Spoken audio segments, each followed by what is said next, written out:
فضیلت الشیخ قاری سجاد حافظہ اللہ تعالی اسلامک اسکالر۔ بسم اللہ الرحمن الرحیم۔ نبی مکرم صلی اللہ علیہ وسلم نے ایک علاقے کی طرف ایک چھوٹا سا لشکر بھیجا۔ وہ لشکر اس علاقے کے سردار کو گرفتار کر کے لے آیا، قید کر کے آقا علیہ السلام کے سامنے پیش کیا کہ یہ اس علاقے کا سردار، ہم اس کو گرفتار کر کے لے آئے ہیں۔ آقا علیہ السلام نے فرمایا اس کو مسجد کے ستون کے ساتھ جا کے باندھ دیا جائے۔ نام اس کا کیا ہے؟ ثمامہ بن اسال، علاقہ یمامہ کا سردار ہے۔ مسجد کے ستون کے ساتھ باندھ دیا گیا ہے۔ آقا علیہ السلام پہلے دن تشریف لائے نہ، پوچھا ثمامہ کیا حال ہے؟ کہتا ہے خیر ہے، کوئی بات نہیں۔ سردار تھا نا، تھوڑا گھمنڈ تکبر، وہ بڑا پن اس کے اندر موجود۔ خیر ہے، کوئی پرواہ نہیں، اگر مجھے قتل کرو گے تو ایک خونی آدمی کو قتل کرو گے، اور اگر مجھے چھوڑ دو گے، احسان کرو گے، تو ایسے بندے کے اوپر احسان کرو گے جو احسان کا بدلہ چکانا جانتا ہے، آپ کا شکریہ ادا کرنا جانتا ہے، جو اس کے اوپر احسان کرے گا۔ اور اگر آپ کو مال چاہیے، جتنا آپ بولو گے وہ مال آپ کے پاس حاضر کر دیا جائے گا۔ آقا علیہ السلام تشریف لے گئے۔ دوسرے دن یہی سوال و جواب، پھر تشریف لے گئے۔ تیسرے دن پھر آگے پوچھا ثمامہ کیا حال ہے بتاؤ، پھر وہی جواب۔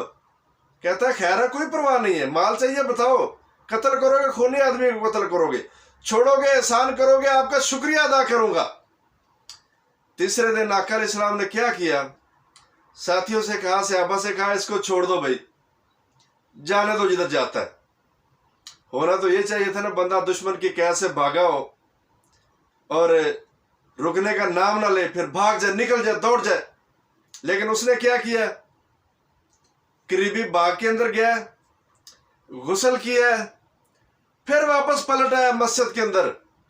وہ پوچھنے والا پوچھا ثمامہ کیا ہوا بھائی، ابھی کیا، کیسے آئے ہو؟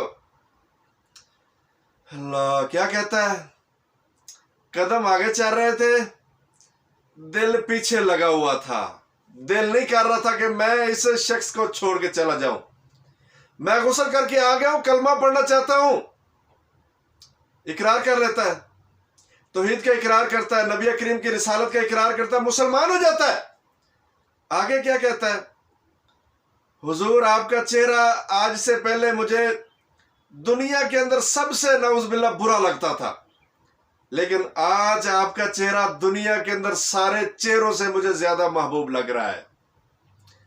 حضور آپ کا شہر مجھے بہت برا لگتا تھا، لیکن آج کے بعد آپ کا شہر سب سے محبوب پسندیدہ شہر بن گیا ہے۔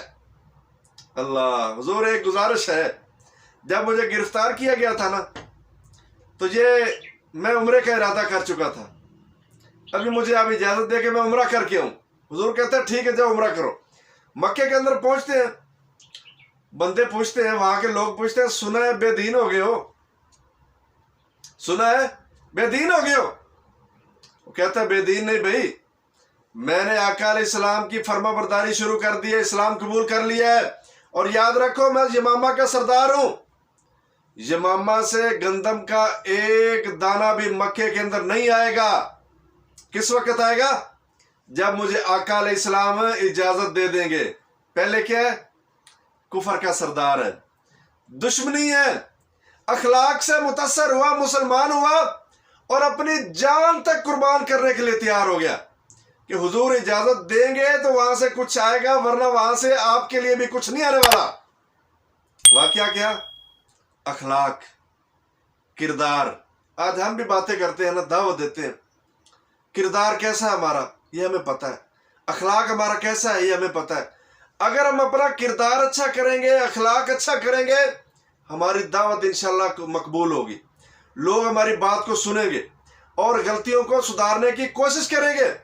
اگر ہم صرف فتوی بازی کے اوپر لگے رہیں گے نا، فلاں کافر، فلاں مسلمان، فلاں جنت کے اندر، فلاں جہنم کے اندر، فلاں کامیاب، فلاں ناکام، نہیں بھائی، یہ کامیابی اور ناکامی کا معیار، پیمانہ یہ رب العالمین نے اپنے پاس رکھا ہے۔